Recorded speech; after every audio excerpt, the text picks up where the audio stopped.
சுவாமியே சரணமையப்பா. சபரிமலை விரதம் அப்படிங்கிறது மாலை போட்டுக்கிற நொடியிலேருந்து இல்லை, மலைக்கு போகணும் அப்படிங்கிற எண்ணம் எப்போ மனசுக்குள்ளே உண்டாச்சோ அப்போலேருந்தே விரதம் ஆரம்பிச்சிடுறோம்.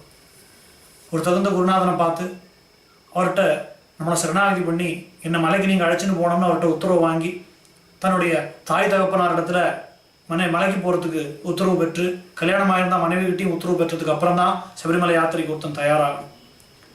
அதன்படி நல்லதொரு நாளில் குருநாதன் கையாலேயோ இல்லை தாய் தகப்பனார் கையாலேயோ மாலாதாரணம் பண்ணி தன்னுடைய விரதத்தை ஆரம்பிக்கணும். இந்த விரதத்துக்குள்ள நியமங்கள் வழி வழியாக பல குருசாமிகள் சொல்லி தரக்கூடிய விஷயம்தான். இருந்தாலும் நானும் எனக்கு தெரிஞ்சதை நான் சொல்கிறேன். அதிகாலை முதல்ல எழுந்திருக்கணும். ஏன்னா பிரம்ம முகூர்த்த காலத்தில் நம்ம எழுந்திருந்து நம்மளுடைய அனுஷ்டானங்கள் ஆரம்பிக்க வேண்டியது முக்கியமான ஒரு விஷயம்.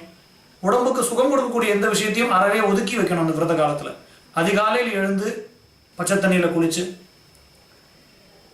பகவானை நினச்சி ஸ்மரணம் பண்ணி, முடிஞ்சால் கோவிலுக்கு போயிட்டு வந்து, கோவிலுக்கு போக முடியாதவங்க வீட்டிலேயே பூஜை பண்ணி பகவானுக்கு சரணம் கூப்பிட்டு, காயத்ரி உபதேசம் உள்ளவர்கள், அதாவது யஜ்ஞோபதாரணம் பண்ணிட்டு இருக்கக்கூடியவர்களாக இருந்தால் கட்டாயம் காயத்ரி ஜபத்தையும் சந்தியாவந்தனத்தையும் விடாமல் பண்ணணும். இதை பண்ணாமல் சுவாமிக்கு சரணம் கூப்பிட்டோ கோவிலுக்கு போயோ பிரயோஜனம் இல்லை. ஆக அவரவர்களுக்கு விதிக்கப்பட்ட கடமையை பூர்ணமாக நிறைவேற்றினதுக்கு அப்புறம் தான் பகவானை நம்ம ஆராதனை பண்ண முடியும். ஆக அதிகாலையில் எழுந்து குளித்து அவர்கள் கர்ம அனுஷ்டானங்களை முடித்து சுவாமியை பூஜை பண்ணணும். உணவு பழக்க வழக்கத்துலையும் அதே போல் ஒரு வேளை உபவாசம் இருக்கிறது மனசை பகவான் பால் செலுத்துறதுக்கு உதவும்.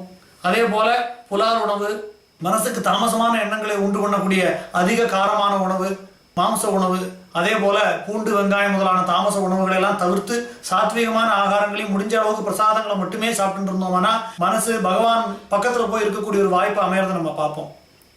அதே போல் உடம்புக்கு சுகம் கொடுக்கக்கூடிய வஸ்துக்களாக இருக்கக்கூடிய வாசனாதி திரவியங்கள், பவுடர் முதலான விஷயங்களையும், காலுக்கு அலங்காரமாக இருக்கக்கூடிய செருப்பு, அதே போல் படுக்கையில் படுத்து தூங்குறது, இதையெல்லாம் தவிர்க்கிறது நல்லது.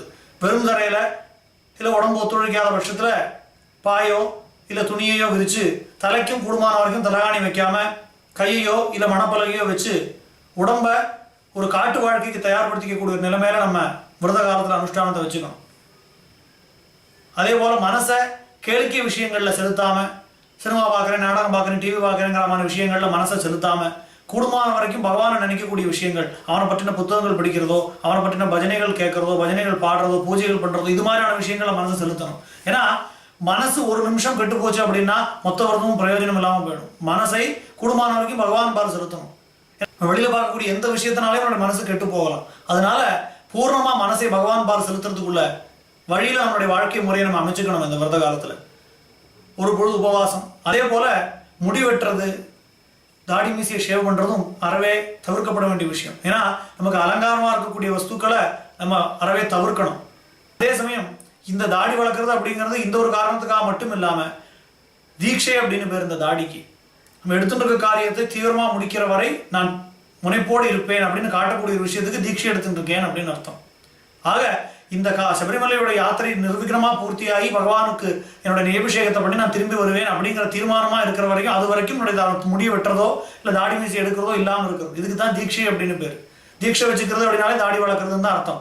தீட்சை அப்படின்னா பகவான் பேர்லாம் நான் தீவிரமாக இருப்பேன் அப்படிங்கிற முனைப்பு. இது மட்டும் இல்லாமல் ஆணானாலும் சரி பெண்ணானாலும் சரி பார்க்கக்கூடிய அத்தனை பேரும் பகவானுடைய சொரூபமாக பார்க்கக்கூடிய ஒரு தன்மை உண்டாகும். நான் மாலை போட்டு இருக்கேன் அப்படிங்கிற காரணத்தினால அடுத்தவர்களை துன்புறுத்துறதோ அடுத்தவர்களுக்கு கஷ்டம் கொடுக்கறதோ எந்த வகையிலும் சரியாகாது. நான் காத்தால 5 மணிக்கு எழுந்திருப்பேன் அப்படிங்கிறதுக்கு வேண்டி வீட்டில் இருக்கிற அத்தனை பேரையும் படுத்தி துன்பப்படுத்தினோம் அப்படின்னா பகவானோட அனுகிரகம் நமக்கு கிடைக்காது. நம்மளுடைய விரத நியமங்கள் எந்த வகையிலையும் அடுத்தவர்களுக்கு கஷ்டம் கொடுக்காம இருக்கணும். பார்க்கக்கூடிய அத்தனை பெண்களையும் தாய்மாரா நினைக்கணும். அந்த மாளிகைப்புறத்து அம்மாவே இருக்கிறதா நம்ம நினைக்கணும்.